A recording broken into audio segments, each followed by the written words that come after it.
Okay, today, hot topic, hot topic, hot topic.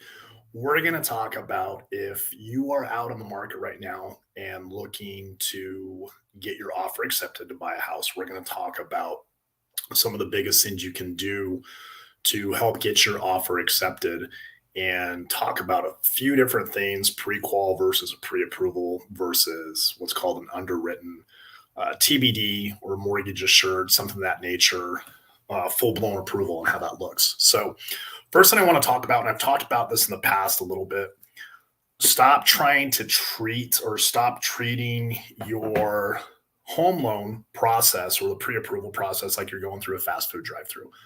It doesn't work. You're borrowing hundreds of thousands of dollars. You don't want to rush that process, and you want to make sure that all your T's are crossed and all your I's are dotted. Okay.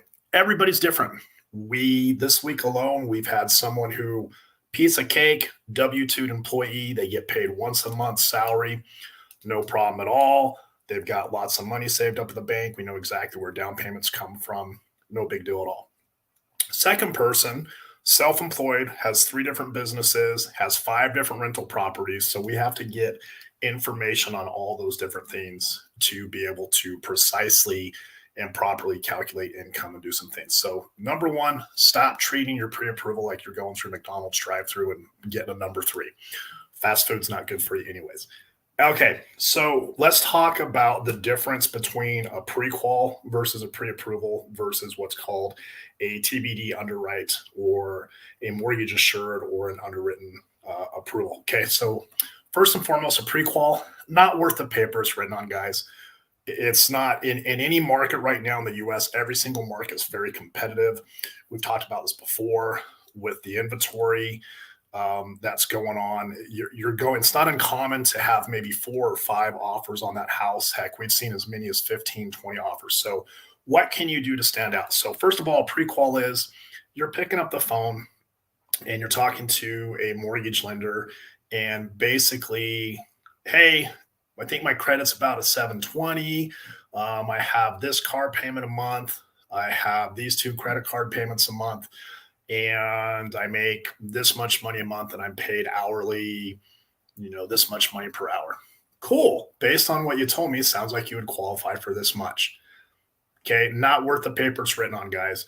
That conversation, and if someone's doing that, they're doing you a disservice. They're doing a disservice to everyone involved in that possible transaction to do that. So pre-quals, all that is just a basic conversation. They may or may not run your credit, but there's a lot of other things we have to do.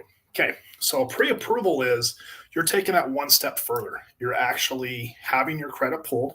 You're submitting documentation. You're submitting the last 2 years tax returns. You're submitting income via pay stubs, via W-2. So we can actually sit there and work out, calculate what your income is, figure out what your actual debt to income ratio is, what mortgage programs you qualify for, or what ones you might have to be excluded for.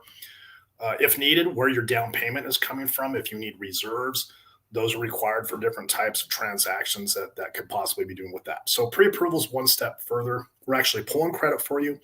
We're getting documentation and calculating your income, making sure your debt to income ratio works and all the numbers works. Okay.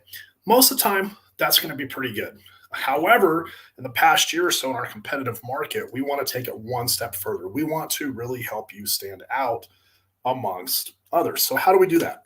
We're going to do what's called a TBD underwrite or a mortgage assured. It could be called a few different names. And what that is, we're taking that pre approval process one step further.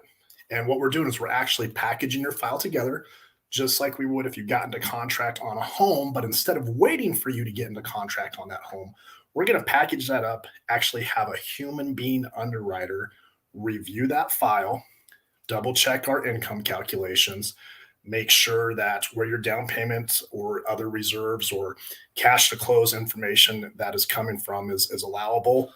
And they're going to sign off on all that. So they're basically going to come back and say, hey, as long as nothing changes on this loan and income stays the same, they don't go out and buy a new car or change their debt to income ratio or anything of that nature, this loan's going to get approved. So all we need is A, an appraisal, 2, the title prelim work, and the prelims is the legal description of the property, how it's classified, and maybe some inspections here or there that we might need, and possibly just some updated information, some pay stubs or some bank statements from the client. That way, it's going to help shorten your actual period of time for when you're in escrow. So those are the big differences with that. So pre-qual, not even worth it. It's not worth your time. It's a waste of everyone's time. And so many things can happen. I can't tell you. And it's not the client's fault. I can't tell you how many times someone thinks, hey, I make this much money per month. And they do. However, they're getting 30% of it from overtime or from bonuses. Well, like we've discussed in the past, if you haven't been receiving that overtime or those bonuses for the past 2 years, we can't use that as stable. Excuse me. We can't use that as stable and reliable income. So we want to make sure we're getting that information. Another thing, too, that we're taking one step further on our TBD underwrites is we're getting what's called written verifications of employment. So every single loan, we have to get verifications of employment. So even though we have tax returns, W-2s, pay stubs, we still have to get a third party written verification of employment from the borrower's human resources department. So guess what? If you have 2-3 jobs or you're a union worker and you've had multiple W-2s in the last years, we have to get written employments, verifications of employments on all of those jobs. And a lot of times what happens is Murphy's Law rears its ugly heads. Can't tell you how many times we're getting through that point. We're like, okay, we need one more thing. We need a verification of employment. And it's a small company, and that one person that can do them is on vacation for 10 days.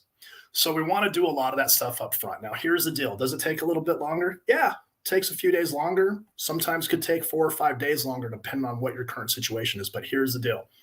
You're literally going to be 85, 90% done. You're going to have a lot more confidence instead of just talking to some schmo on the phone, telling him information and saying, yeah, everything looks good. You're good to go. No, we're going to ask for all that information anyways.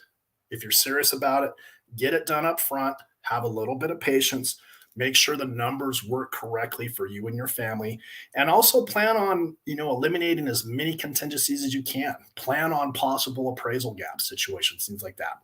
What an appraisal gap is, hey, we're buying the house for this much, but it might appraise, $10,000 lower. It happens, guys, and it happens sometimes in this market. What is your plan to fill in those contingencies and to fill that out? So, guys, if you have any questions or anything, please feel free to reach out to me. But I just wanted to make this quick video right now because we're seeing we have a lot of borrowers that we have pre-approved and ready to go. So what's the thing that we can do to make that one extra step up there to help them get their offer satisfied? We even go as far as I make a personalized video about the client and encouraging the listing side who represents the sellers to give us a call so we can have those discussions as well. Guys, if you have any questions about anything, feel free to comment, send me a message. Other than that, have an awesome day. Happy Monday, everybody. Talk to you soon. Bye.